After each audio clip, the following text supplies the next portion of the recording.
Wala? Okay, very good kasi perfect attendance kayo. So before we proceed to our new lesson, let us have a recap first to what is our past lesson. So from the picture you have shown here, class. Wait.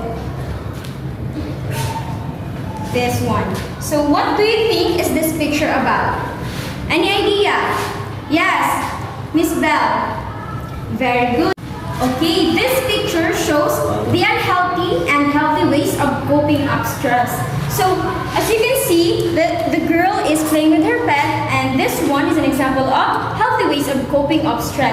This one is unhealthy because they are drinking alcoholic drinks. This one is also healthy because they are doing some regular exercises, and this one is a unhealthy ways of coping up stress because she is using or she is smoking. And another one, from our past lesson, what do you think is the meaning of a SMART approach? Anyone from the class? Yes, go ahead. Very good. So SMART approach means specific for S, measurable for M, A for attainable, R for relevant, and T for time-bound. At this time, we will be having an icebreaker called Guessing Jack and Poy. So ano yung Guessing Jack and Poy? Yung Guessing Jack and Poy is yung hulaan mo, yung katabi mo kung ano ang i-action niya. Either paper, scissor, stick, and stone. So if nahulaan niya yung i-action mo, it means ikaw yung talo or vice versa. So ikaw yung tatanungin ko. Okay class, are you ready? Oh, si Sophia natalo. Let's ask her a question. What do you think is the example of unhealthy ways in coping stress? Okay, very good. So class, as you can see, meron tayong mga jumbled words. So kailangan nyo itong buuhin para makabuo ng word. So pagkatapos yung buuhin, may itatanong ako na question. Okay class, are you done? Okay, very good. From the activity that you answered earlier, what do you think is the different types of exercises? Anybody? Okay. Another, what do you think is the health problems of being overweight? Anybody? Yung iba na naman. Okay. Very good. Okay, from activity you've done earlier, so what is this picture all about? Any idea? Yes, Miss Bea? Very good. Another idea? Yes, Miss Angeline? Okay, very good. Okay, next. Who do you think usually intake this food? Very good. Next is, why do you think people intake this food? Yes, very good. So, are these food useful or not, and why? Yes? Okay, very good also. So, how are these food help people who intake those? Anyone? Very good. Okay, let's continue, class. At this point of time, I have a video here. I'm going to let you class watch this video and reflect about what this video all about.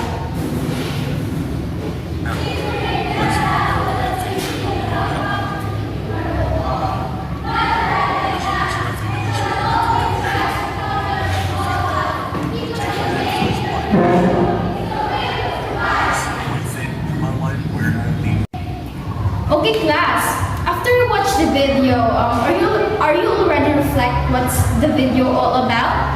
So at this point of time, I'm going to group you into 3 groups, which will be divided into different kinds of activities. So group 1, you're going to make a Venn diagram about the foods that have an empty calories versus foods that has a calories. And group 2, you're going to have the guess the word, wherein it is about the health problems of an obese individual. Lastly, group 3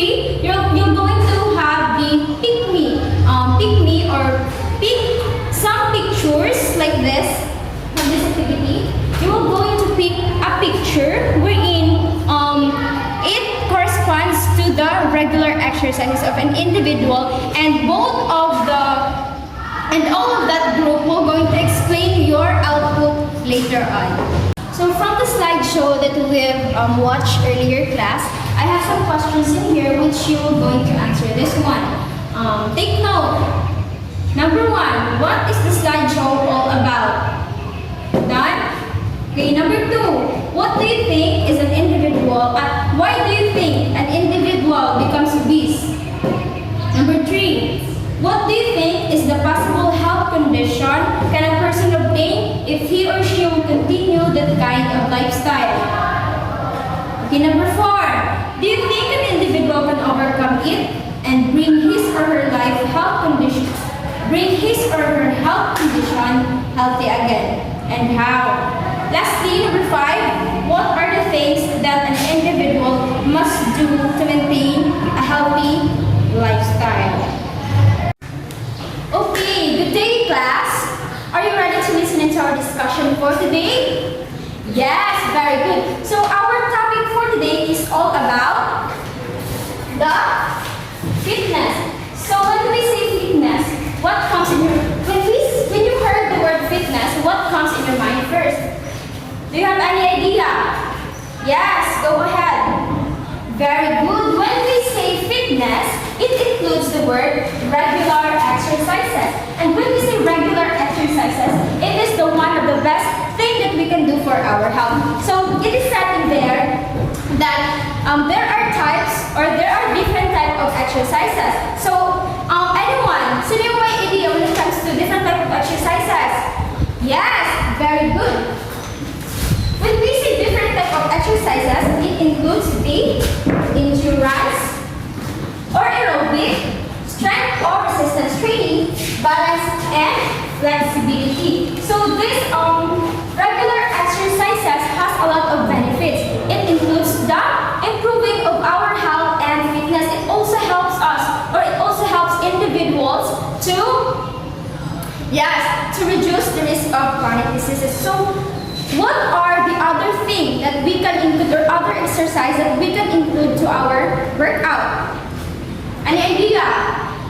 Yes, go ahead. Yes, very good. The other thing that we can include into the workout is muscles around your back, abdomen, and pelvis. So we have example here. As you can see in the picture, the girl lifts his pelvis. This kind of exercise is what we call the pelvic lift. Kasi, mapansin nyo, the pelvis is being lifted, the abdomen, the muscles also, and the back. So this is the other thing that we can include into our workout. Okay. What other things that you can include in workout? First is choosing activities that you enjoy. It is easier to make exercise a regular part of your life if you have fun doing it. Next, exercising safely with proper equipment to prevent injuries. And last, giving yourself a goals. The goals should challenge you but also be realistic. Next is personal nutrition. So what is balanced diet? A balanced diet gives your body the nutrients it needs to function correctly. But to get the nutrition you need, most of your daily calories should come from fresh fruits, fresh vegetables. So these are the example of fresh fruits and vegetables. About calories. So the average person needs about 2,000 calories every day to maintain their weight. So the number of calories in a food refers to the amount of energy stored in that food. So your body uses calories from food for walking, thinking, breathing, and other important functions. But the amount will depend on their age, sex, and physical activity level. Okay class, let's start about the current guidelines. Current guidelines trusted source lists following calories intake for male and female of different age. Okay, we have this person sanitary What is sedentary? Anyone from the class? Okay, Miss William Moore. Okay, thank you. Sedentary children, it's mean, ito yung mga batang hindi masyadong gumagalaw or babad sa mobile games or computer games. Kaya, sedentary children 2 to 8 years old, most calories requirements 1,000 to 1,400. And the active children ito yung mga batang babad na sa mga babad sa mga laro. What's the difference between overweight and obesity? Overweight, it has a extra fat on your body, while the obesity, it has a high level fat on your bodies. Why does obesity happens? Obesity happens when your calorie intake is higher than the amount of energy you burn off each day. When you take a food or when you eat a food, you think it has fuel, and then this fuel gives you a power energy in your body. But if you take fuel uncontrollably, it can give your body more overweight, or it has gained more calories in your body. Then we have three factors about the overweight and obesity. First is environmental, second is psychological, third and genetic and environmental factors. So when we say environmental factors, it is about your lifestyle, especially in your eating foods, especially in your family. Then obesity and weight management. Managing your weight is a big part of your health. So it is important to manage your weight and avoid diseases. So kapag yung isang tao dito ay hindi balance ang kanyang weight, is my tendency na lalapitan siya ng diseases or ma-overweight siya. So, weight loss can often to be achieved through healthy diet and exercise. Let's move on to another topic, what we call medical conditions. So, medical conditions, ito yung ito yung dapat nating gawin sa ating sarili para maiwasan ang masakit, especially ang depression. Depression can cause death, and others can't control it. They take antidepressant para lang mawala itong iniisip nila na hindi kaya. So, antidepressant is marami din itong may dudulot na hindi kaya. Kagaya ng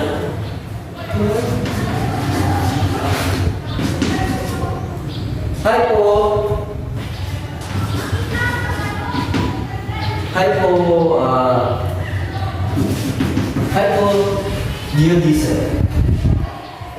Isa na ito. At Cushing's syndrome. Rather. And depression. Lastly, certain neurological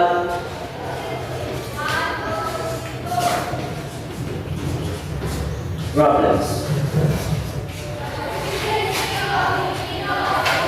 So, ang pagtitake ng antidepressant is can cause pala na mag-weight gain tayo. Kaya, ganun ako sa inyo. Can being overweight lead to medical problem in the future? So, para sa akin, it's a yes. Because, pag-ipobos ko, cut naman. So, makakos pala ito ng maraming sakit. Ang pag-gain o ang pagtaas ng ating kilo. So, it can cause heart disease and stroke, high blood pressure, or hypertension, diabetes, certain cancers, gallbladder issues, and gallstones, osteoarthritis, and go. Kaya iwasan natin ang pagpataas o pag-inom ng antidepressant kapag meron tayong mga problema o nadidepress tayo. So these are the following risk factor if you have 20% of healthy weight. First is a family history of certain chronic disease. So the chronic disease is the heart diseases and diabetes. Second is a pre-existing medical condition. So when you have a history of high blood pressure, high sugar, and high cholesterol, you have the high risk of obesity and heart diseases. So the third is having a body shape that's considered apple shape. So what is apple shape? Apple shape is when you carry weight around your abdomen. So you have the high risk at obesity and also the heart diseases. So when you perform those, so the good news of losing weight of 10 to 20 pounds can bring you a significant health improvements, including the lower blood pressure and cholesterol level. So from our discussion and activity that we have done earlier, we're going to have our quiz, 5-point quiz.